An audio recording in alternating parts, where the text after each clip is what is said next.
Cette vidéo intègre une collaboration commerciale avec NordVPN. On vous en dit plus en fin de vidéo. Vladimir Poutine, Recep Tayyip Erdogan et Xi Jinping étaient réunis en Chine ces dimanche et lundi à l'occasion d'un sommet historique, le sommet de l'Organisation de coopération de Shanghai, l'OCS. Mais alors de quoi s'agit-il? Qui était présent? Et qu'est-ce que ça dit de la place de la Chine dans le monde? Salut, c'est Blanche, j'espère que vous allez bien. Hugo revient mercredi. En attendant, je prends le relais avec l'équipe. On est parti pour un nouveau résumé de l'actualité en une dizaine de minutes. Alors avant toute chose, qu'est-ce que l'Organisation de coopération de Shanghai? L'OCS, c'est une organisation régionale créée en 2001 qui regroupait à l'origine la Chine, la Russie, le Kazakhstan, le Kirghizstan, l'Ouzbékistan et le Tadjikistan, avant de s'élargir progressivement à l'Inde et au Pakistan en 2017, puis à l'Iran en 2021 et à la Biélorussie en 2024. Elle compte aussi 16 pays observateurs ou partenaires, dont la Turquie, l'Égypte, l'Arabie Saoudite ou encore les Émirats Arabes Unis. Ensemble, ces membres représentent près de la moitié de la population mondiale et environ un quart du PIB de la planète, donc de l'ensemble des richesses produites par la planète en une année. Si elle se présentait initialement comme un forum de coopération sécuritaire, elle est désormais perçue comme un contrepoids à l'OTAN, cette alliance politico-militaire de pays occidentaux menée par les États-Unis. Et donc si on en parle aujourd'hui, c'est parce que ces dimanche et lundi, la ville de Tianjin, dans le nord de la Chine, a accueilli le 25e sommet de l'OCS. Il s'agit du sommet le plus important de l'histoire de l'organisation, à la fois par son ampleur et par son contexte géopolitique. Pour ce sommet, le président chinois Xi Jinping a réuni une vingtaine de dirigeants, dont le président russe Vladimir Poutine, le président turc Recep Tayyip Erdogan, le premier ministre indien Narendra Modi ou encore le président iranien Massoud Pezeshkian. Le secrétaire général de l'ONU, Antonio Guterres, était aussi présent. Mais alors, quels dossiers ont été abordés au cours de ce sommet? Globalement, les pays se sont réunis pour parler notamment de coopération contre le terrorisme et les trafics, de sécurité aux frontières, mais aussi de gros dossiers économiques comme l'énergie, les routes commerciales ou encore les infrastructures. En clair, comment ils s'organisent entre eux pour peser davantage au niveau international. Ce sommet, il est assez majeur car ce qui se décide là peut influer sur le prix de l'énergie, les délais d'acheminement des produits que vous achetez par exemple, et plus largement l'équilibre des puissances mondiales. Un autre gros sujet évoqué pendant ce sommet, c'est la guerre en Ukraine. Vladimir Poutine en a profité pour la défendre et rejeter la faute sur l'Occident. Selon lui, je cite, cette crise n'a pas été déclenchée par l'attaque de la Russie en Ukraine, elle est le résultat d'un coup d'État en Ukraine qui a été soutenu et provoqué par l'Occident. Il a notamment critiqué, je cite toujours, les tentatives constantes de l'Occident pour attirer l'Ukraine dans l'OTAN. Vladimir Poutine s'oppose catégoriquement à l'intégration de l'Ukraine à cette alliance occidentale. La Chine, de son côté, continue de jouer un rôle ambigu concernant la guerre en Ukraine.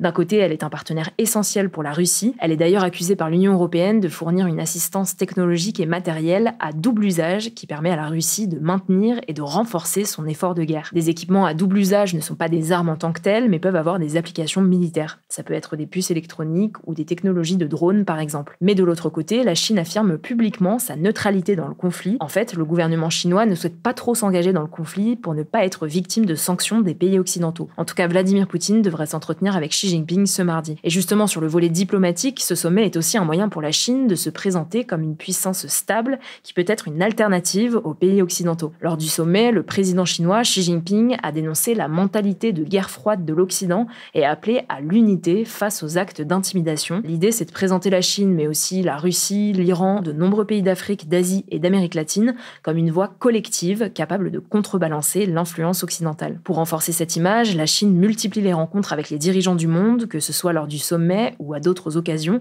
afin de se positionner comme une alternative fiable et stable, surtout dans un contexte où les États-Unis semblent se replier sur eux-mêmes. Le sommet met d'ailleurs en lumière de potentielles nouvelles alliances, comme le rapprochement économique avec l'Inde. C'est la première fois en 7 ans que le Premier ministre indien se rend en Chine. Les deux pays entretiennent des relations tendues, notamment sur la question de la frontière himalayenne qu'ils partagent. D'ailleurs, en 2020, les deux pays qui sont les plus peuplés du monde s'étaient affrontés militairement sur leurs frontières. Mais leurs relations semblent se réchauffer, notamment en raison de la guerre commerciale lancée par Donald Trump avec les États-Unis qui ont imposé d'importants droits de douane à la plupart des pays du monde, et notamment l'Inde et la Chine qui font partie des principales cibles. Pour vous donner une idée, la surtaxe sur les produits indiens importés aux États-Unis a récemment été augmentée à 50%. Les États-Unis reprochent notamment à l'Inde de continuer à acheter son pétrole à la Russie, ce qui explique ses droits de douane importants. Face à cette situation, le ministre indien du Commerce a affirmé ce vendredi que l'Inde ne s'inclinera pas et se concentrera sur la conquête de nouveaux marchés, parmi lesquels la Chine. À noter que la Chine détient un atout stratégique, 90% des réserves mondiales des terres rares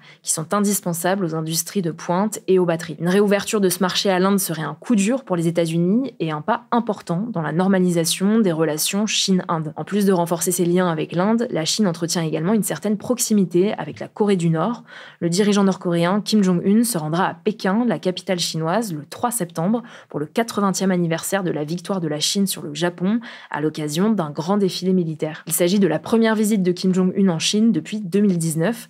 À noter que la Corée du Nord est très dépendante de la Chine sur le plan économique. Plus largement concernant ce défilé militaire, il permettra à la Chine de démontrer sa puissance avec 45 divisions qui défileront dans la capitale, notamment des chars, des avions de chasse, des drones et des missiles hypersoniques. C'est aussi la première fois que Xi Jinping, Vladimir Poutine et Kim Jong-un apparaîtront côte à côte dans un lieu public, ce qui représente un symbole fort de l'évolution de l'ordre mondial. Si vous voulez en savoir plus sur ce sujet, je vous mets des liens en description et je vous laisse avec Léa pour les actualités en bref. Merci Blanche et bonjour à tous. On commence avec cette actu en France. Le Premier ministre François Bayrou a commencé une série de consultations des partis politiques ce lundi, donc une semaine avant le vote de confiance à l'Assemblée nationale. Il recevra tous les présidents de groupes et de partis politiques, à l'exception de la France Insoumise et des écologistes qui ont refusé de participer à ces consultations. Alors si vous n'aviez pas suivi, lundi prochain, donc le 8 septembre, François Bayrou prononcera une déclaration de politique générale devant l'Assemblée nationale et il laissera ensuite les députés voter. S'il n'obtient pas la confiance des députés, il devra démissionner. Dans le cadre de l'article 49-1 de la Constitution,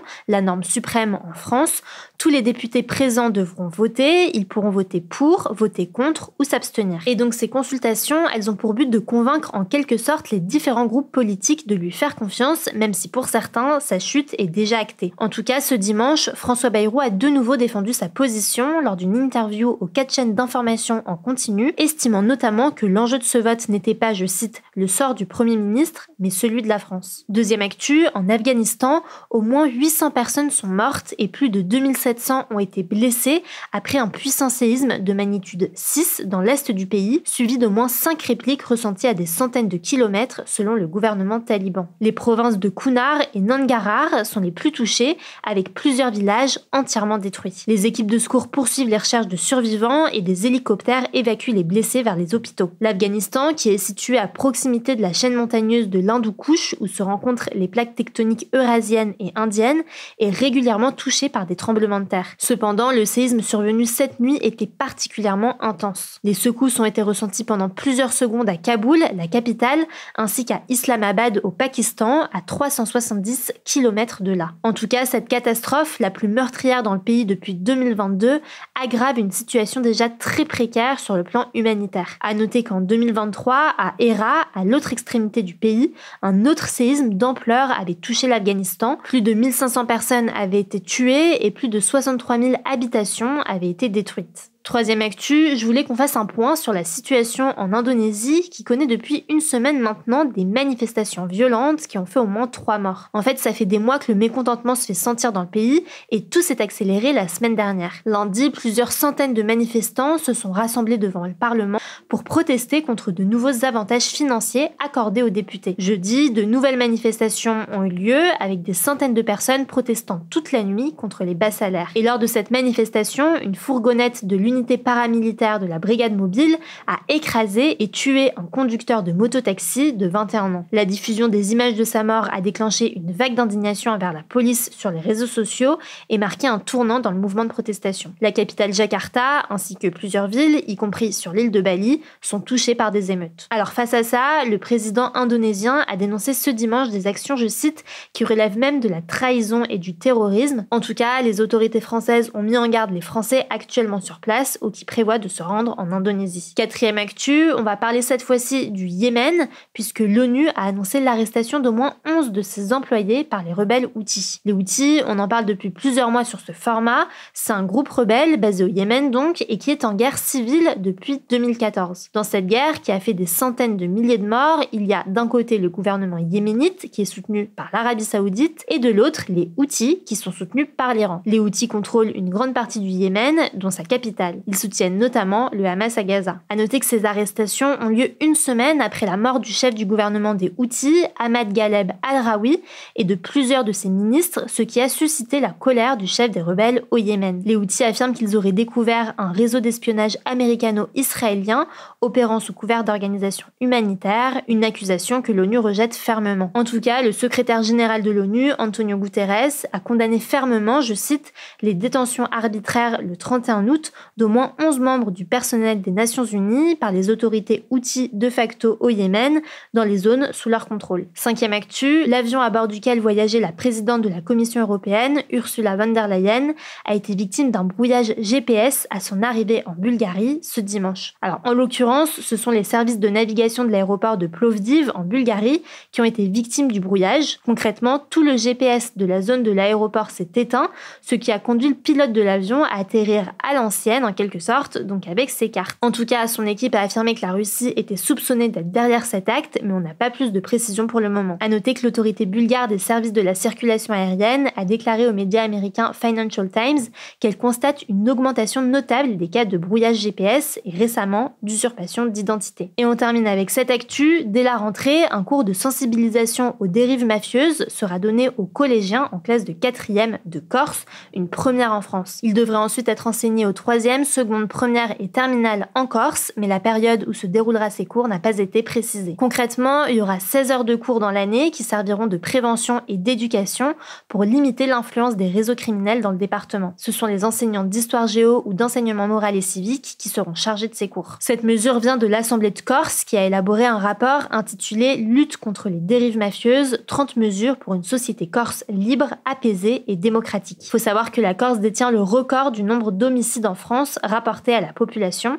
En 2024, 18 homicides et 16 tentatives d'homicide ont été enregistrés pour environ 355 000 habitants. On vous le disait au début, mais cette vidéo intègre une collaboration commerciale avec NordVPN qui est un réseau privé virtuel. Globalement, un VPN, ça permet de sécuriser sa connexion Internet, protéger sa vie privée en ligne et changer son emplacement virtuel partout dans le monde pour avoir accès au contenu disponible dans d'autres pays. NordVPN, c'est le VPN le plus rapide du marché. Il est ultra simple d'utilisation et vous pouvez avoir jusqu'à 10 appareils connectés en simultané de votre téléphone, ordinateur, tablette jusqu'à votre Apple TV ou Android TV. Mais en plus, vous pouvez avoir accès à des fonctionnalités supplémentaires. Par exemple, avec l'abonnement Plus, vous avez accès à NordPass, un gestionnaire de mots de passe qui vous permet de générer des mots de passe uniques et complexes pour vos différents comptes, de stocker vos mots de passe de façon sécurisée et de les remplir automatiquement lorsque vous vous connectez, mais aussi d'être alerté si vos informations personnelles sont compromises suite à une fuite de données. Alors si ça vous intéresse, vous avez 4 mois d'abonnement offert sur tout abonnement de 2 ans en passant par le lien en description. Et en plus, c'est satisfait ou remboursé sur les 30 premiers jours. Merci Léa pour ces actualités et merci à vous d'avoir suivi ce format. On se retrouve demain.